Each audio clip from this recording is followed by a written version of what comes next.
Okay, before we jump into going with the knitting, I wanted to show you the chart. It appears on 2 pages. There are also written directions, but a lot of people have indicated they like working from charts, and I put it on 2 pages so that it would not strain the eyes as much.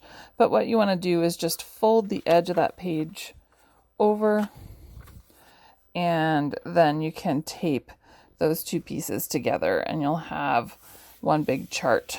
Most of this is going to be stripes. You'll see we are decreasing up this right side edge, and we're not doing the decreases exactly on the edge. We're always going to knit the first stitch and then do the decrease if there is a decrease. On this, with it being garter stitch, the decrease is not every row, so you'll want to make sure you're paying attention to the notations here on the edge and that you know which row you're on.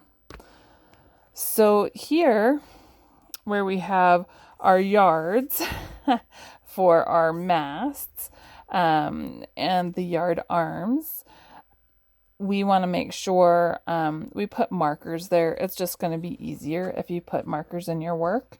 And in fact, if you're doing the written directions on the first row, you'll place some markers, and then the subsequent rows, the directions are essentially knit to the marker and then do this, because that way you don't have to count an incredible number of stitches. All right, so here is my swatch. I've already gotten started. So I have the stitches that I picked up, and I did a couple rows in the medium color, and then I worked my first row in dark, and now I'm going to work my first row in the variegated. And these slip stitch rows are formed by switching back and forth between the dark and the variegated, which I think is a lot of fun. So I'm going to add the new color and knit that first stitch, and then for the purposes of this swatch, I'm going to go ahead and do a decrease just to show you. And we're doing the same slip slip knit that we have been doing. We're just doing it one stitch in from the edge instead of on the very edge. And now I'm going to knit to the marker. And from the pattern, you'll notice that the yard arms, the tips there of the cross pieces, are tapered.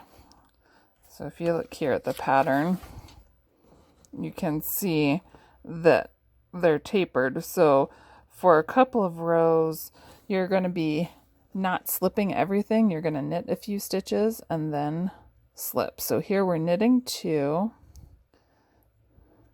and then we're going to slip that first stitch, move the marker, and go to the end.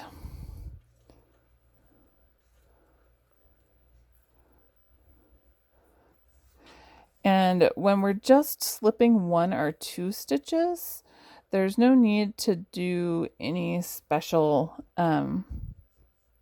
thing. We just slip them, and we always slip them purlwise with the yarn, the working yarn, towards the wrong side of the work. So you just saw me on row 1, or well, on our first row, I slipped it. I was working on the right side, so I left my yarn in back. Now I'm here, I've moved my marker, and I'm ready to slip my stitch, and I'm going to slip it purlwise, but I want my yarn to be carried on the wrong side of the work. So I'm pulling that yarn to the front. I'm going to slip that stitch and then move the yarn back to the back, and then continue knitting. So you always, when you're slipping, you're always going to hold your yarn to the wrong side of the work. All right, so we did our first row. Our next row is going to be in the dark yarn, and it's going to knit straight across.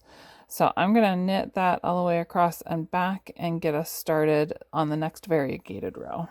Okay, so I went ahead and did the the garter ridge in black, and now I've started across on the next row, which is the variegated, and I got to my marker, and this time I am going to knit 1 and then slip 2, and I'm holding my working yarn to the back, move the marker, and now we can just keep on knitting.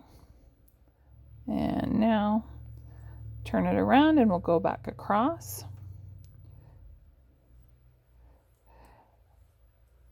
I want you to be aware, well, I'll tell you this first. So I've gotten to my marker. I'm going to bring my yarn forward, which is to the wrong side of the work. Slip those 2 stitches purlwise, move the yarn back, and finish knitting across.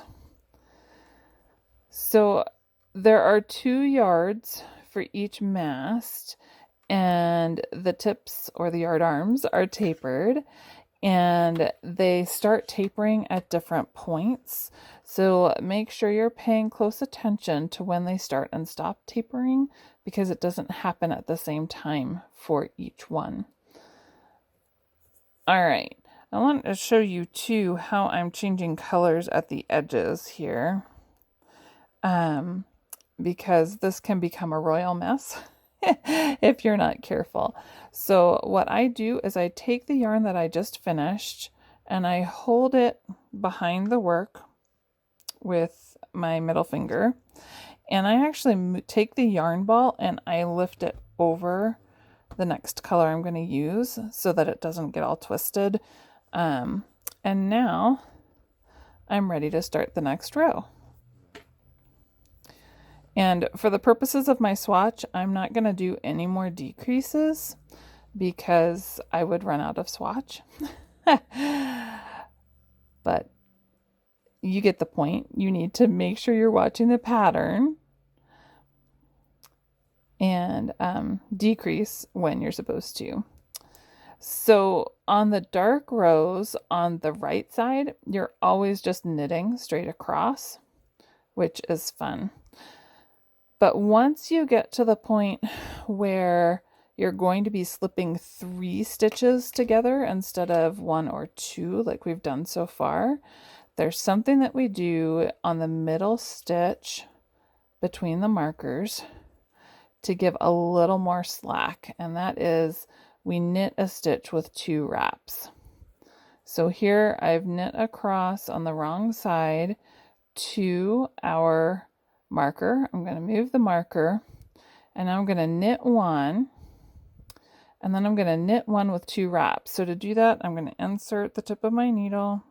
I'm going to wrap it once, wrap it twice, and I'm going to pull both of those wraps through the stitch. Okay, and so you can see now I've got the first one that I knitted, and then here are the 2 wraps, and then I'm going to knit the next stitch.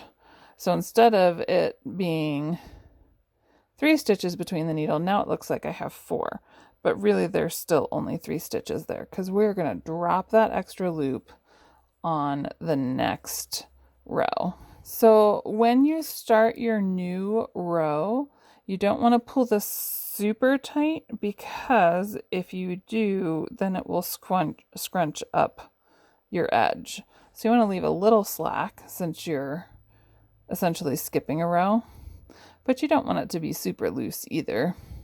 You're going to have to use your judgment, but just be aware of it. Okay, so now we've come to the point where we're going to slip all of the stitches that are here in between our markers. So we're going to slip the first one normally. The next one, I'm going to just pick one of those loops up, and you'll see how it kind of untwists by dropping the second loop. And then I slip the third stitch, move the marker, and keep on knitting. So we do that to give a little slack in the yarn when you're slipping 3 stitches right in a row and you're carrying it over 2 rows. That can really cause some tightness in your work unless it's accounted for. And so that's what that extra wrap is for. If you forget it on occasion, it's not the end of the world. but you might notice a little more tightness in your work there. So that's why we put it in, to keep it from being too tight. I'm back to slipping 3 stitches, so what side am I on? I'm on the wrong side, and I have the wrong side facing me, so I moved my yarn towards the front. I'm slipping those 3 stitches, moving the marker, move the yarn back to the other side, and continue knitting. So this is pretty much what you're going to do for this whole section. I'm going to grab the pattern here and point out a few things to you. So as you work up, I already mentioned that the tapering starts on different rows, so you'll want to be careful about that. As you get up to where we are going to put in the mast, you'll see we only work the mast in the dark color. And you do not need to cut your yarn here. The variegated does not need to be cut. You can carry that up the sides. Even though you're not changing colors, still twist the yarns at the end of every wrong side row, and that will keep it neat and tidy there along the edge. And you don't have to cut it, and you don't have extra ends to weave in. Okay. And then as we get further up in the section, you'll see there's a point where you're going to be working 4 different yards at the same time, and you can see tapering is happening on a lot of these rows in different places. So just be alert to that when it comes time. This section is 146 rows, and that is more than Cynthia's section. And the reason that it is more is that garter stitch is scrunchier. So if you remember back to when we did our gauge swatches at the beginning, you were to do 48 rows of garter stitch to get 4 inches as opposed to 32 rows of stockinette. So that's why there are a significant number of more rows in my section than Cynthia's.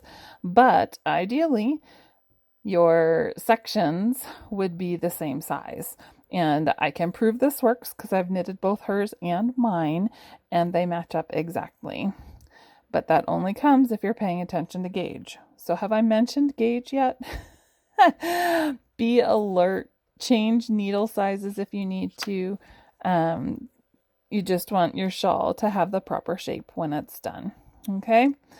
So I hope you have fun knitting this section, and I will see you again when it's time for leg 5.